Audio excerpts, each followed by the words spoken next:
quedado, si quieren hacer un print acá, y avanzamos a lo que sigue, que son las limitaciones que implica trabajar en un proceso de producción múltiple conjunta.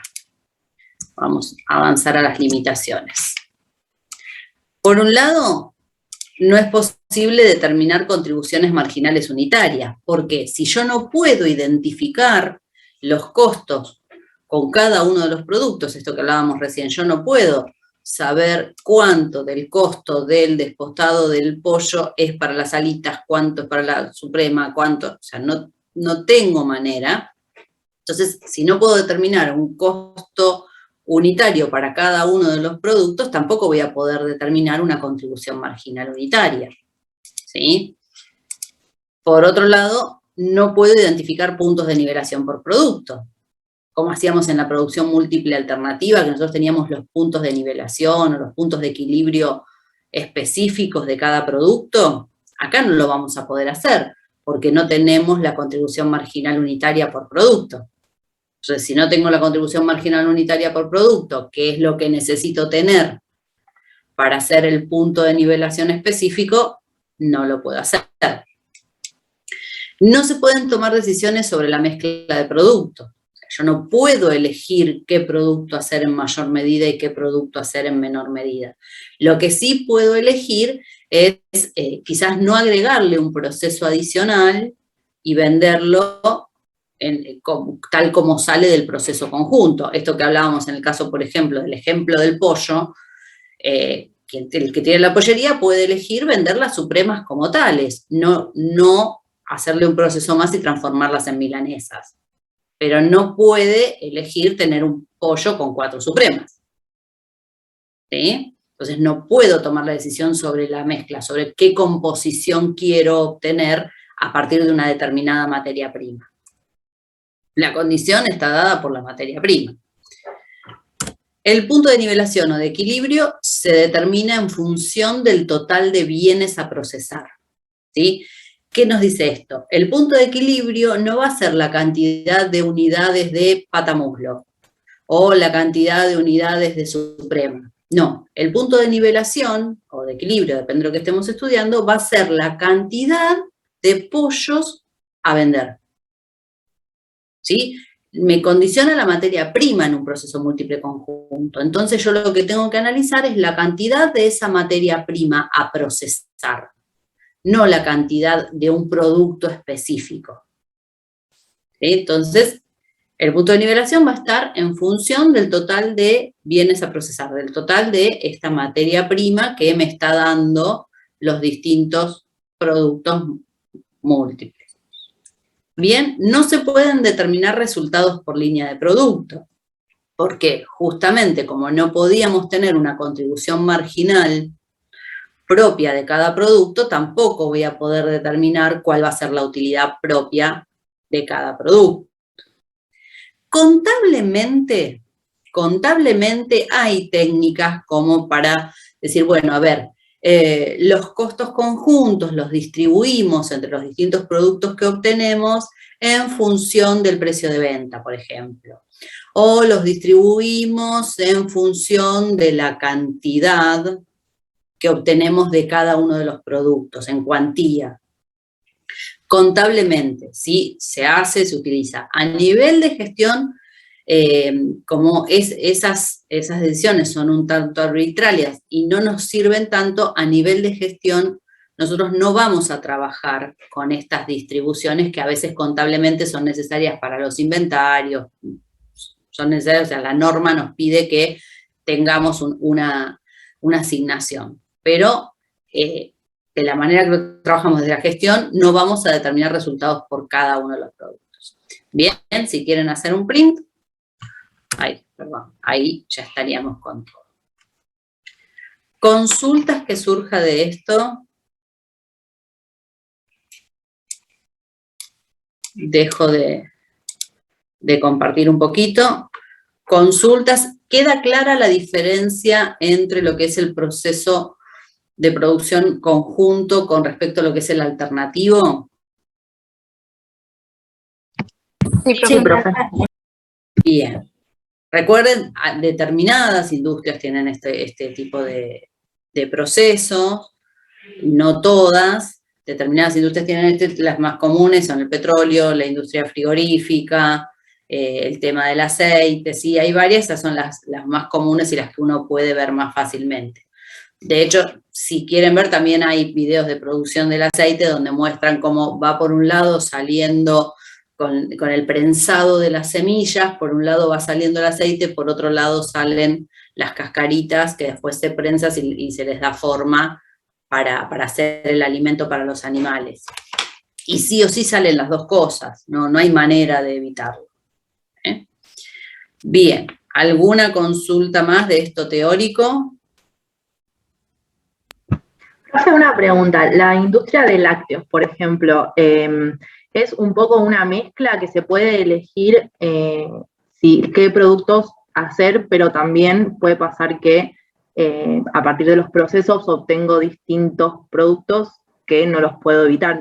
Puede ser es una mezcla entre alternativa y conjunta. Claro, en realidad la industria láctea tiene un primer punto, donde lo que se hace es el procesar la leche y separar las distintas cosas, ¿sí? Separan por un lado lo que es una materia grasa, por otro lado los líquidos, queda el suero, que antes el suero era un producto de descarte y que se volvían locos para saber cómo descartarlo, y hoy por hoy el suero tomó valor porque se dieron cuenta que tiene muchísimas proteínas. O sea, hasta ese momento en que la leche se divide en sus componentes, hay un proceso múltiple conjunto. Y a partir que tengo eso, después empiezo a decidir si quiero hacer leche fluida, si quiero hacer queso, si quiero hacer yogur. Entonces, tiene un primer proceso conjunto y después tiene un proceso alternativo. Claro. Es súper interesante el tema de la industria láctea y tiene todo, porque tiene conjunto y tiene alternativo. La industria azucarera, creo que también el tema de la industria azucarera sale por un lado el azúcar y no me sale regazo, hay otra cosa que también sale de la industria azucarera, que sale de la caña de azúcar. ¿Cómo es, Marcos? El bagazo. El bagazo, algo por ahí no me salía el nombre. También sale sí o sí de la caña de azúcar. Yo visité en un año una fábrica azucarera y utilizan el 100% de la caña de azúcar. Se sacan el bagazo se seca y lo utilizan después para prender las calderas, destilan biodiesel. Claro, pero sí o sí le salen las dos cosas. Sí o sí sale el azúcar y sí o sí sale este bagazo que después lo utilizan de nuevo. Sí, hay, sobre todo lo que tiene que ver con las industrias primarias, tienen mucho proceso conjunto. Sí, hay varias. La industria de la carne, claro, las frigoríficas sí, las industrias frigoríficas sí, por excelencia. Cuando en el frigorífico llega el animal, sale de todo, porque, o sea, sale desde cortes o sea, la media res, que después va a ir a los cortes de carne que va a la carnicería, pero también sale el cuero, también se vende todo, ¿sí? Así que también, sí. Y ahí, claramente, quizás en la industria de la carne o en la azucarera podemos identificar producto principal, subproductos o productos conjuntos, podemos hacer estas identificaciones. Bien, pero es lindo para chusmear distintos procesos. Ahora que hablamos de la industria azucarera, tengo un video de la industria azucarera guardado por ahí, que si tenemos tiempo lo podemos ver antes de que termine el cuatrimestre, que muestra cómo es todo esto. Igual, les digo, es un asco. Yo cuando lo vi dije, no tomo nunca más azúcar en mi vida, porque es una cosa negra el azúcar cuando sale al principio, uno dice, después me venden algo todo blanquito, acá algo raro hay en el medio. Un poco impresionante verlo. Pero bueno. Bien, ¿alguna otra consulta a nivel teórico? ¿No? ¿Estamos bien? Bueno, la idea es ver los casos prácticos de producción múltiple conjunta. Si ustedes ven en la guía hay 4 casos de producción múltiple conjunta. El caso 35, que es Destilería del Sur, que es súper sencillo, es más que nada hacer unos cálculos, no es mucho. El caso 36, Pollito Pío, que ahora después yo se los voy a subir a Classroom, que está en video, un video que preparó Joana. Y vamos a ver el caso 37 y el caso 38. Esperen que lo preparo.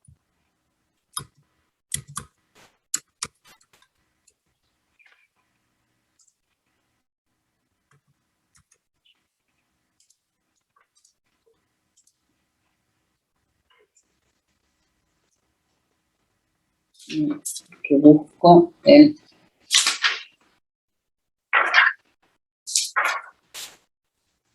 Bien, vamos con el caso 37. Este es Ovo López y es producción múltiple conjunto aplicado en la industria del huevo. Nos dice, la empresa Ovo López adquiere huevos que separa en sus componentes en esta proporción. Dice que tenemos de clara un 50% de los kilos de huevo procesados, la yema es un 30%, y los otros, que serían otros líquidos y cáscara, un 20%. Después dice, el precio de venta es 250 pesos el kilo de clara, 350 pesos el kilo de yema y 50 pesos el kilo de otro.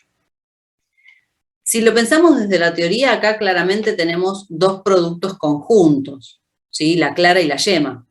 Fíjense que tienen precios mucho más altos con respecto a este otro, que sería un subproducto. Entonces acá podemos identificar dos productos conjuntos y un subproducto, de acuerdo a esto que nos decía en la clasificación, que se clasifican en función de sus valores de venta.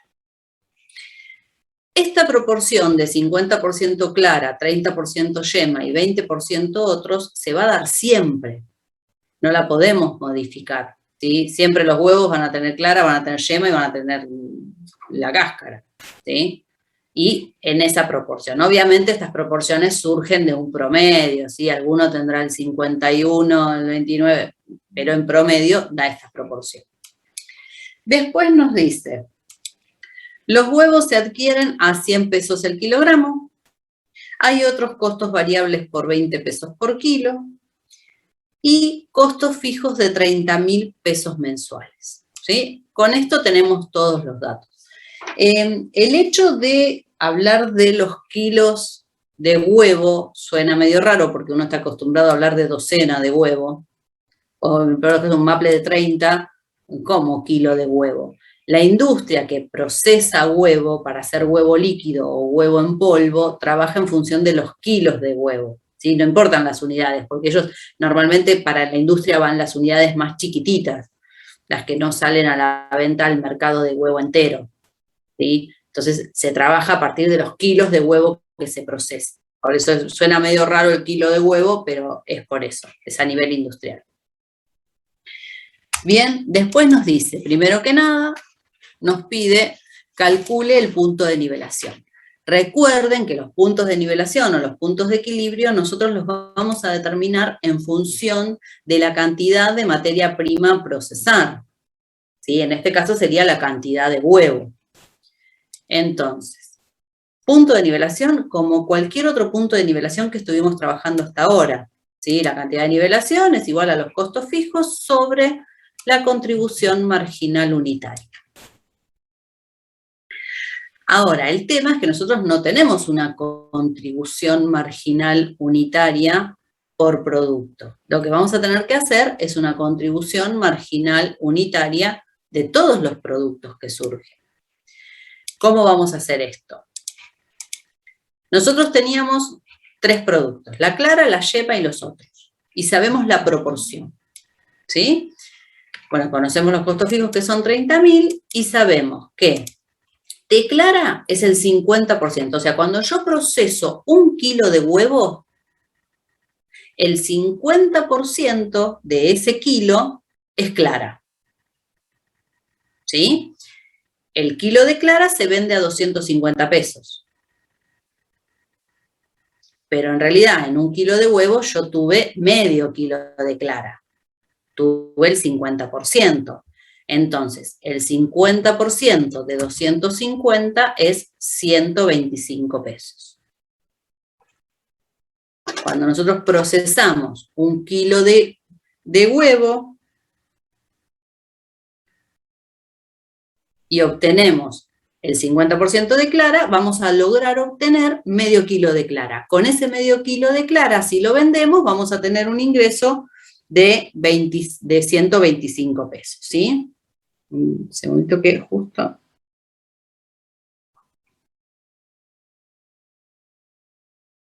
Ahí está. Bueno, después nos decía, de yemas tenemos un 30% de ese kilo original de huevos. El kilo de yemas se vende a 350, pero nosotros tenemos un 30%, tenemos 300 gramos de yema. Eso nos genera un ingreso de 105 pesos. Y los otros, que eran el 20%, se vendían a 50 pesos el kilo, pero solamente tengo 200 gramos, tengo el 20% de ese kilo original de huevos. Esto nos va a dar un ingreso de 10 pesos.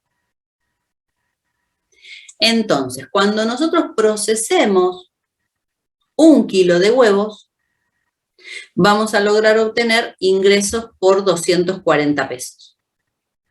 ¿Se entiende cómo proporcionamos los ingresos? ¿Cómo hicimos la proporción en función de los distintos productos que obtenemos? Sí, profe. ¿Sí? Bien. Este ingreso de 240, que es por los 3 componentes de estos huevos, tenía un costo, ¿sí? Obtener un kilo de huevos tenía un costo de adquisición de 100 pesos y además nos decía que había otros costos variables por 20 pesos, ¿sí? Entonces, de un kilo de huevos procesados logramos ingresos de 240 pesos por los 3 productos que obtenemos. Tiene un costo de 120, por lo tanto nos va a quedar una contribución marginal unitaria de 120 pesos.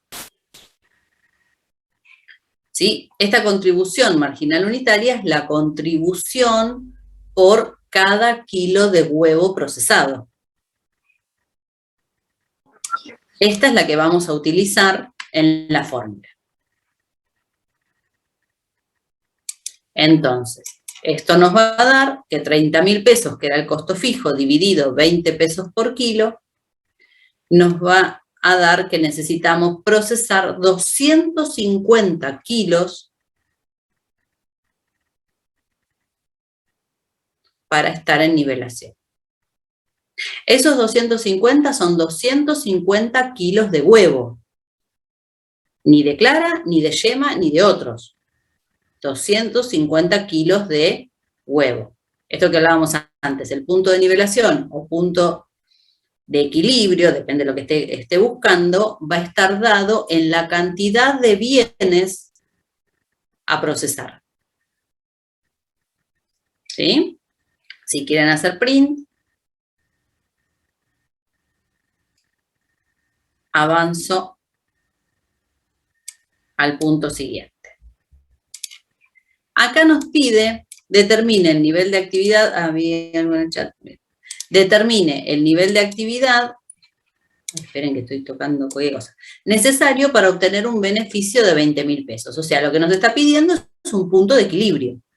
La misma fórmula de siempre, ¿sí? La cantidad de equilibrio es el costo fijo más el beneficio sobre la contribución marginal unitaria, que es la que determinamos recién. Entonces, costo fijo 30.000, el beneficio que deseamos 20.000 y la contribución marginal unitaria 120 pesos por kilo. Claramente esto nos tiene que dar algún valor por encima de 250 kilos, ¿sí? Porque si 250 era el de nivelación y quiero obtener una utilidad, va a tener que estar por encima de los 250.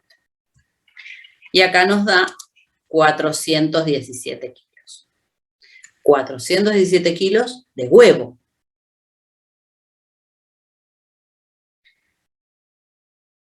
Hagamos la comprobación. Nosotros lo que estamos teniendo acá es que, o sea, al igual que en el anterior, nosotros decíamos, tenemos que procesar 250 kilos de huevo para estar en nivelación.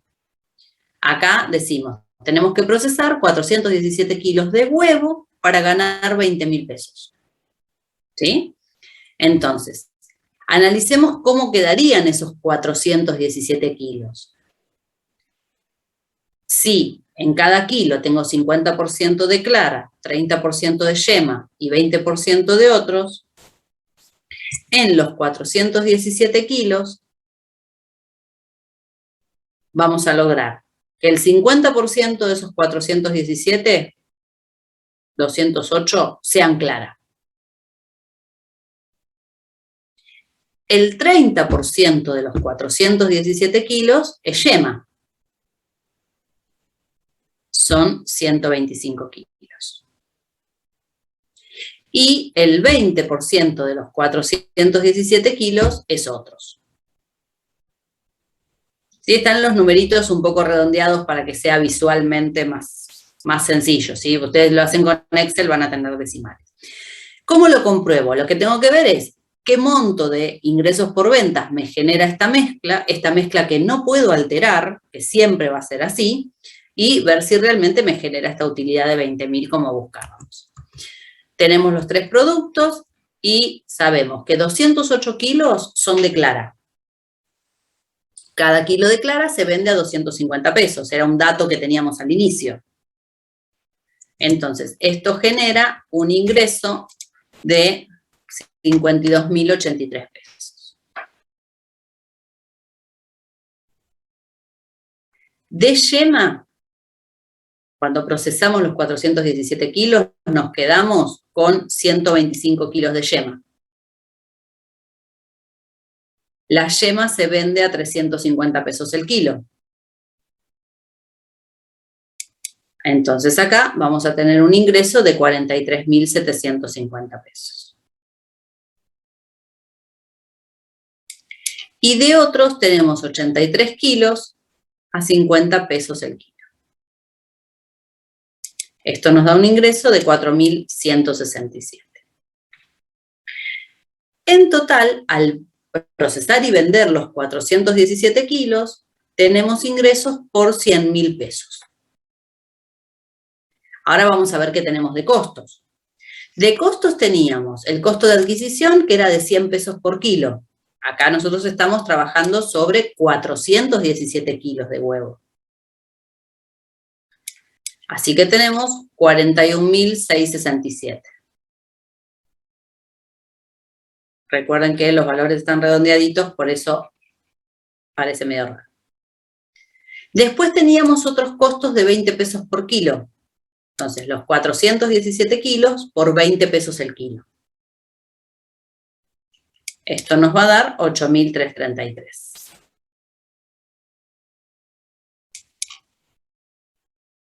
Nos queda hasta acá una contribución marginal de 50.000 pesos. Y le restamos los costos fijos de 30.000 y verificamos que la utilidad es 20.000. ¿Sí? Lo que determinamos por fórmula lo verificamos con esta comprobación. Fíjense que nosotros en este caso no estábamos haciendo como en los casos anteriores de producción múltiple alternativa, que hacíamos el estado de resultados por producto, hasta la contribución por producto, y después si teníamos costos fijos indirectos, recién los restábamos los fijos indirectos, pero los variables los restábamos a cada producto. Acá habíamos dicho que no teníamos manera de identificar los costos a los productos. Entonces, por eso no está esta separación en estado de resultados producto por producto y total. Tengo que hacerlo todo por el total porque no tengo criterio de asignación de estos costos conjuntos. ¿Bien? Si quieren hacer print, consultas.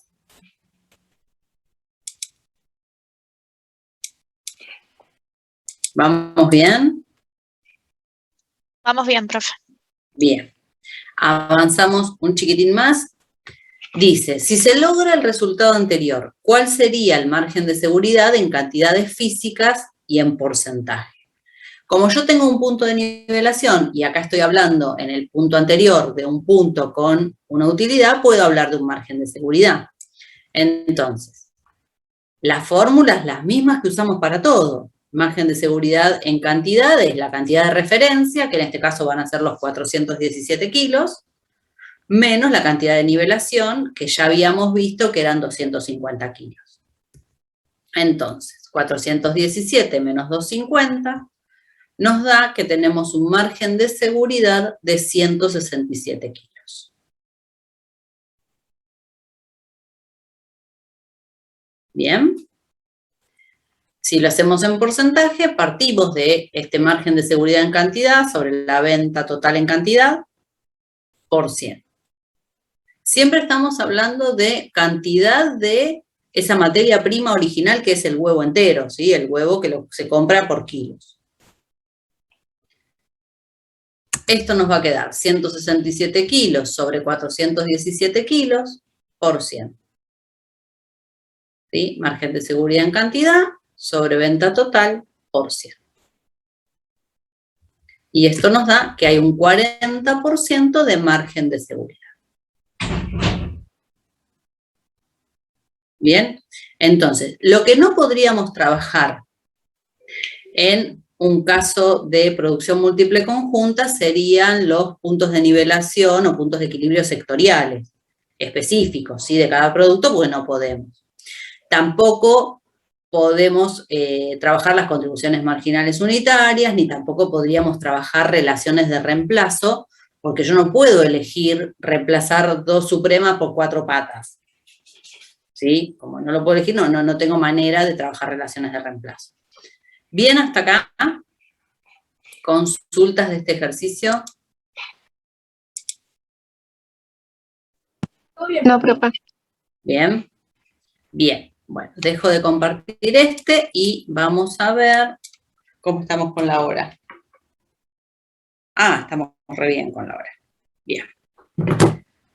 Vamos a ver el otro caso que tenemos de producción múltiple conjunta, que es el caso 38. Un chiquitín que lo preparo.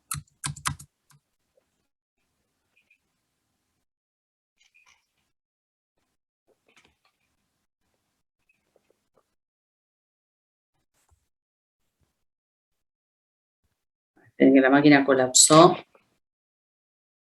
y no me está respondiendo.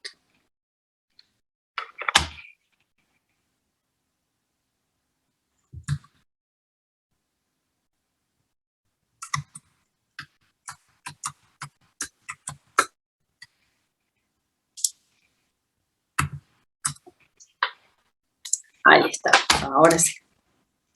Vamos al caso 38, refinando. Acá nos dice, estamos evaluando el primer paso del proceso productivo de esta firma. ¿Recuerdan que cuando vimos el video era como que había varios procesos? ¿Sí? Se separaba una parte, a los residuos se los reprocesaba, después volvían a quedar residuos y se volvían a reprocesar hasta que por allá a lo lejos terminaba saliendo, después de mucho proceso, los distintos tipos de nafta. Pero en el medio había salido de todo. Entonces acá dice, estamos evaluando el primer paso, o sea, sería hasta la primer torre. Dice, del procesamiento de petróleo crudo se obtienen 1% de gas, miren que yo tenía los datos por aquí, 1% de gas, 55% de nafta virgen, 30% de gasoil, 1% de queroseno y 13% de fuel oil no comercial. ¿Bien? Después dice, los precios de venta de estos productos son el gas a 0,25 por metro cúbico, la nafta virgen 508 pesos por metro cúbico, el gasoil 602 pesos por metro cúbico, el queroseno 90 pesos por metro cúbico y el fuel oil 980 pesos por metro cúbico. Si tuviéramos que identificar producto principal, productos conjuntos, subproductos, ¿cómo los separarían en este caso?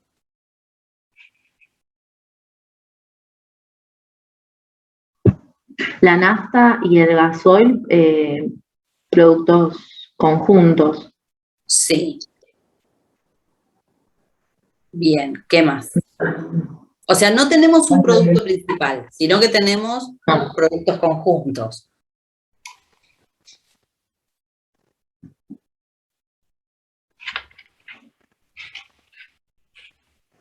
Bueno, el 13%, el fuel oil también puede ser conjunto respecto del gas y el queroseno, que que es menor la proporción, que ya Exacto. serían subproductos.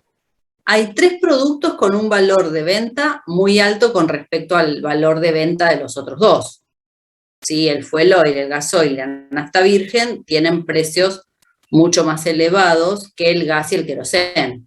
Entonces, podríamos identificar, igual esto es subjetivo, ¿no?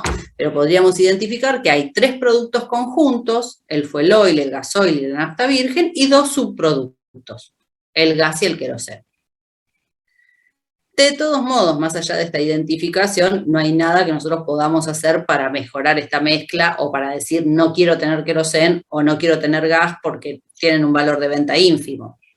No hay manera, es simplemente una manera de identificar cuáles son los productos principales y cuáles no. Bien.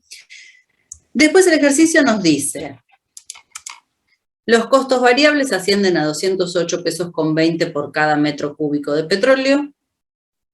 Los costos fijos operativos y de capacidad para un rango de producción de 0 a 500.000 metros cúbicos de crudo ascienden a 25.442.000.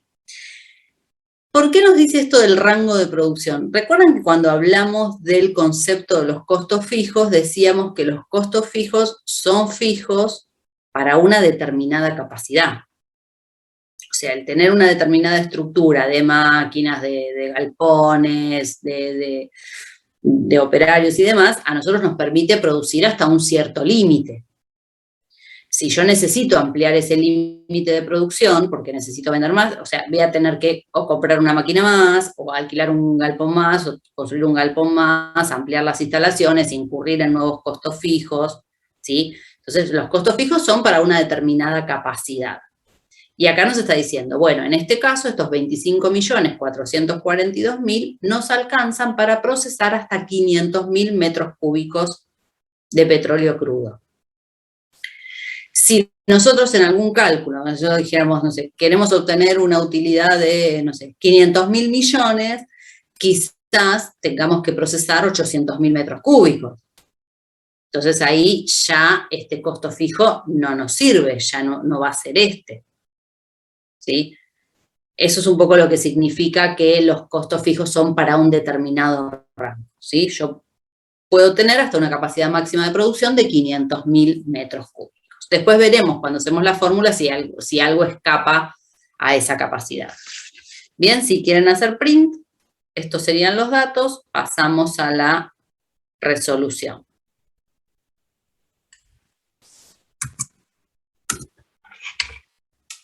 Bueno, acá lo primero que nos pide es determinar el punto de nivelación en metros cúbicos de petróleo crudo. Claramente los puntos de nivelación van en función de la materia prima, en función del bien que vamos a procesar. Entonces, vamos a tener acá a mano los datos. Lo que tenemos que hacer primero, lo que habíamos hecho antes, la determinación de la contribución marginal por metro cúbico de petróleo. Entonces, tenemos que determinar en función de cada metro cúbico de petróleo qué es lo que obtengo y a cuánto lo vendo. Acá nos decía que obtenemos de gas un 1%. El metro cúbico de gas se vende a 0,25, pero nosotros de un metro cúbico de petróleo solamente sacamos el 1% de gas. Entonces, 0,25 por el 1% me da que voy a tener un ingreso por el gas de 0,0025. Después tenemos de nafta virgen un 55% obtenemos. ¿Sí? Entonces, de un metro cúbico de petróleo, el 55% va a ser nafta. La nafta se vende a 508 pesos el metro cúbico. Esto nos da un ingreso de 279,40.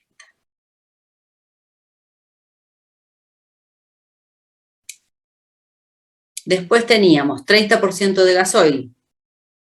El gasoil se vende a 602 pesos el metro cúbico. El 30% de 602 es 108,60. Después obtenemos queroseno, un 1%. 90 pesos por metro cúbico es el precio de venta de queroseno, pero en un metro cúbico de petróleo solamente tenemos el 1%.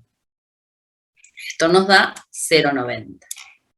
Y finalmente obtenemos un 13% de fuel oil, que se vende a 980 pesos el metro cúbico, y esto nos da 127,40. Entonces, la venta de cada uno de los componentes que obtenemos de un metro cúbico de petróleo nos genera un ingreso de 588,3025. ¿Sí? ¿Queda claro cómo hicimos este análisis? ¿Sí? Bien. Sí, profe. A este metro cúbico, que lo dividimos en los distintos productos y sacamos los precios de venta proporcionales, le tenemos que restar los costos variables. Y acá teníamos como costo variable 208 pesos con 20 el metro cúbico. Teníamos este solo. Por lo tanto, vamos a tener una contribución marginal unitaria de 380,1025. Ahora que tenemos esta contribución marginal unitaria por metro cúbico de petróleo, podemos ir a la fórmula. La fórmula, la de siempre. Costo fijo sobre contribución marginal unitaria. Costos fijos, los 25.442.000 pesos. Sobre una contribución marginal unitaria de 380,1025, nos va a dar que la cantidad a procesar, ¿sí? Recuerden que la cantidad de nivelación es en función del bien que da origen a los productos conjuntos. La cantidad de petróleo crudo a procesar es 66.935 metros cúbicos. Bien, si quieren hacer un print, vamos a comprobar esto. Esos 66.935 metros cúbicos de petróleo crudo nos van a originar esa mezcla de gas, nafta, gasol, queroseno, fuel oil, ¿sí? Entonces vamos a ver cómo quedaría la mezcla. De los 66.935, el 1% es gas. Serían 669 metros cúbicos. El 55% es nafta virgen. Serían 36.814 metros cúbicos. El 30% es gasoil. 20.080 metros cúbicos. Uy, se nos va a cortar en cualquier momento. El querosén era el 1%, otros 669 metros cúbicos. Y el fuel oil el 13%, 8.701 metros cúbicos. Obviamente la suma de todos estos nos da los 66.935. Ahora que yo ya sé la cantidad de metros cúbicos que obtengo de cada uno de los productos, en función de esta mezcla inalterable, le aplico los precios y obtengo el ingreso por cada producto. 0,25 pesos el metro cúbico de gas nos va a dar un ingreso de 167 pesos. 508 pesos el metro cúbico de nafta virgen nos va a dar un ingreso de 18.701.500